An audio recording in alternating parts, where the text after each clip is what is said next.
የአስቴርን መጽሐፍ ምዕራፍ 9 ቁጥር 1 ጀምሮ ያለውን ጌታ በኢየሱስ ስም አነባለሁ። አዳሪ በሚባለው በ12ኛው ወር ከወሩም በ13ኛው ቀን የንጉሥ ትእዛዝና አዋጅ ሊፈጸምበት በነበረው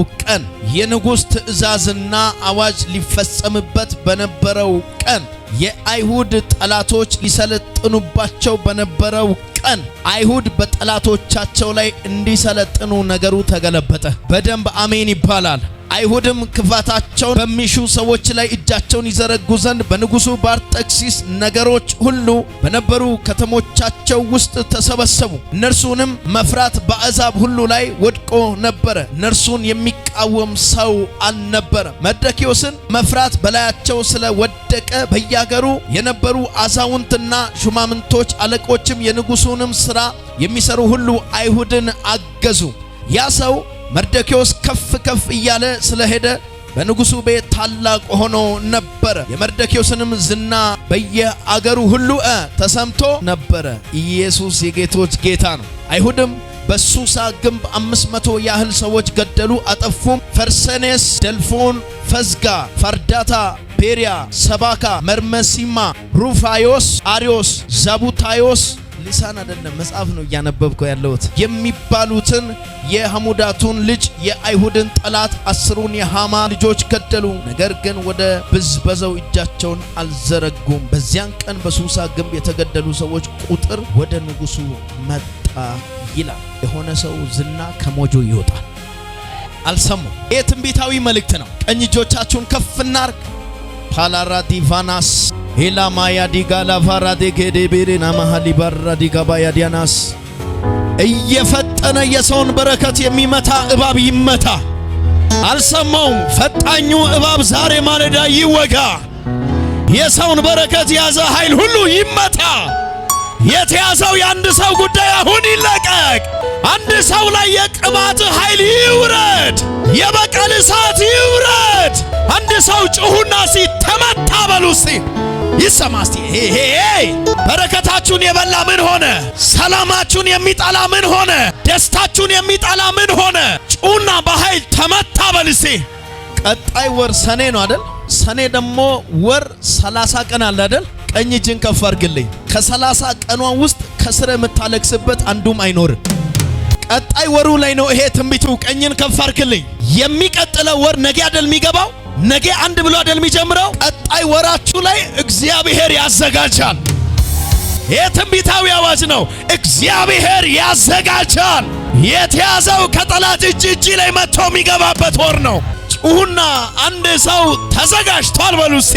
ጎን ያለውን ሰውን እቅፍ አድርጉትና እግዚአብሔር ካንተ ጋር ነው አትፍራ በሉት። እንዲህ ብዬ ነው ባለችኝ ደቂቃ የምሰብካችሁ። ብቻ የእግዚአብሔር አብሮነት ካንተ ጋር ይሁን። የማን የሰው አብሮነት ባህር ካልተመቸ ትቶ ይሄዳል። ገንዘብም ጠንክረ ማሰራ ከሆነ የሆነ ቀን ይክዳል። ምድር ላይ አንተን የማይክድ ምንም ነገር የለም። ብቻ እግዚአብሔር ካንቺ ጋር ካንተ ጋር ይሁን። እርግጠኛው ነኝ 2 ወር የቀረው ብቻ አይደለም። ቀጣይ 2019 እግዚአብሔር እንደ እንጀራ አሳልፎ ይሰጣል። ጩሁና አንድ ሰው አሜን ይበል። የእግዚአብሔር አብሮነት ካንተ ጋር ይሁን። ያው እንደምናቀው የአስቴርን መጽሐፍ ነው ያነበብኩት። ከአስቴር ቀጥዬ ስለ አይሁድ ትንሽ ነገር ተናግሬ ወደ መልእክቴ ገባለሁ። አስቴር ማለት በዕብራይስጥ ኮከብ ሲሆን በእኛ ደግሞ አማርኛው መዝገብ ቃላት ደግሞ የተሰወረች ወይም ሽሽግ የሚል ትርጉም ይሰጡታል። የዕብራይስጡ ኮከብ ይላል ደማቅ ማለት ነው። የኛው ደግሞ አማርኛው መዝገብ ቃላት የተሰወረች ወይም የተሸሸገች ይላል። አስቴር የሙት ልጅ ነበረች። የመጀመሪያ ስሟ አስቴር የሚባለው ከመውጣቱ በፊት ሐዴሳ የሚል ስም ስላወጡላት ወላጆቿ እምቢ ብሏት ቢተውም የምናቀው ነገር የለም። ሐዴሳ የሚባል ስም ነው እኛ የምናቀው። አስቴር ብለሽ ከቀየርሽ ከኛ ወጥተሻል ብሎ ቢተዋትም እሷ አስቴር የሚል ስም ይዛ ወጣች። እናት አባቷ ግን ያወጡ ስም ሐዴሳ የሚባል ስም ነው። ሐዴሳ የሚለው የዕብራይስጡ ቃል ደግሞ ባርሴኔት የሚል ትርጉም ሲኖረው ይሄ ባርሴኔት ማለት ተክል ማራኪ ወይም ነጭ የሚስብ ወይም ቶሎ ጎልቶ የሚታይ የሚል ትርጉም አለ። የአስቴር ወላጆች ሲሞቱ የሥጋ ዘመዷ የሆነ መርዶክዮስ የተባለ አንድ ደግ ሰው አስቴርን ይንከባከባትና ማሳደግ ጀመረ። በእድሜ አስቴር ከመርደኪዮስ ታንሳለች። መርደኪዮስ ትንሽ ጠና ያለ ጎልማሳ ሰው ነው። እናት አባት ስምሽን ለምን ቀየርሽ ብሎ ከተዋት በኋላ ነው አስቴርን መርደኪዮስ ይዞ ያሳደጋት።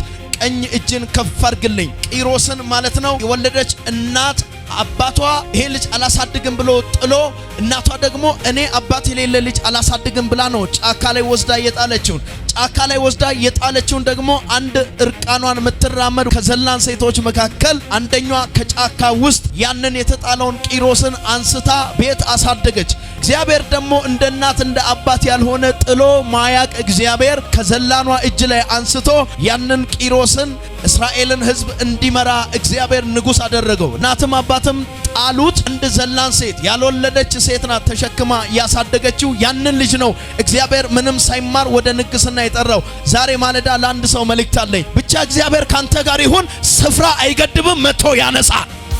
እኔ መልእክት ነው ማወራው። በጌታ ቀኝ እጅን ከፍ አድርግልኝ። አልተማርክም፣ እግዚአብሔር ጋር አይሰራም። ሰው የለኝም፣ እግዚአብሔር ጋር አይሰራም። ወዳጅ የለኝም፣ አይሰራም። ዘመድ የለኝም፣ አይሰራም። ብቻ እሱ ካንቺ ጋር ይሁን። የክብር ቀን የቀረበው ሰው አሜን ይበል።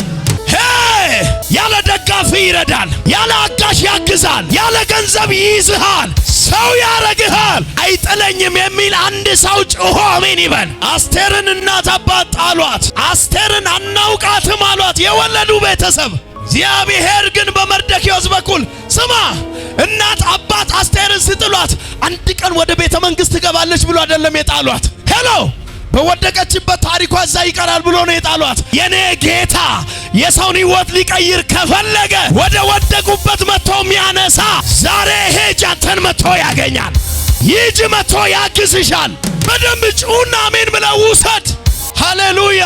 እግዚአብሔር አብርሃምን ውጣ ስል አባቱን ትቶ ነው የወጣው። ሀብቱን ትቶ ነው የወጣው። ስልጣኑን ትቶ ነው የወጣው። ውርስን ትቶ ነው የወጣው። ማንን አይቶ? እግዚአብሔርን አይቶ። እዚህ ቤተ ክርስቲያን ዛሬ ጌታን ይዞ የወጣ ሰው እኔ አንድ መልእክት አለኝ፣ ሰበር ዜና።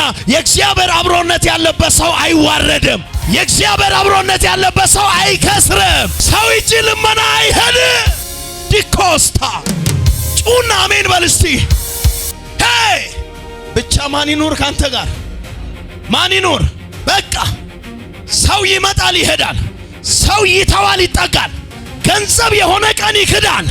እናት አባት አለ ራስን ይችላል ውጣ ይላሉ። እስከ መጨረሻ ካንተ ጋር የሚሆን ስማ፣ የደከምክ እሳት ትቶ የማይሄድ አልችልም ያልክ እሳት ትቶ ማይሄድ ኃጢአት ውስጥ ወርቀት ትቶ ማይሄድ እግዚአብሔር ይመራኛል የሚል ሰው አሜን ይበል። ወን ላይ ያለውን ያዙትና ብቻ እግዚአብሔር ካንተ ጋር ይሁን በሉት።